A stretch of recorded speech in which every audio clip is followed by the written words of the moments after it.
George worked from 10 to 12 every day. Came in, tie and all, very dapper. He would let me know when my ankle swelled, and I would let him know when his fly was open or there were ashes on his lap.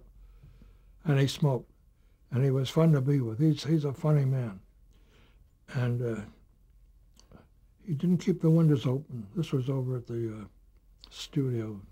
His secretary of 35 years or more had to sit there with him over those years with a cigar smoke and lost part of his lung.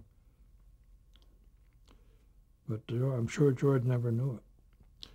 And it didn't seem to bother us that much, but cigar smoke in a closed room is not the best. But we got used to it, I guess. We must have smelled of it too. So what we did with George was we helped with, his personal appearances. He used some of his old stuff, and we'd remodel some of it a little bit. But we wrote books together. He had 4 or 5 books up there.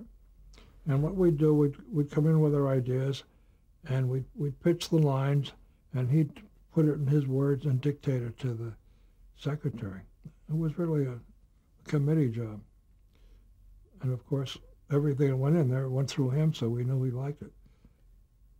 And I think he only did about 5 specials, and they never got much of a rating, so that's why. And Irving Fine, his manager, was not able to sell them for reruns. Maybe someday. I thought sure around the time he died they'd come up with something. How was he towards writers? As a Well, towards us he was fine. I think in the earlier show, I hear he's quite a disciplinarian. But maybe he didn't sit down with them all. I don't know how it worked. But he said, I don't know about you guys. He said, I'm going to the club. You know, he'd go over to the Hillcrest after, and he'd sit down with the boys, have a drink. I don't know if he drank then, but he drank pretty well.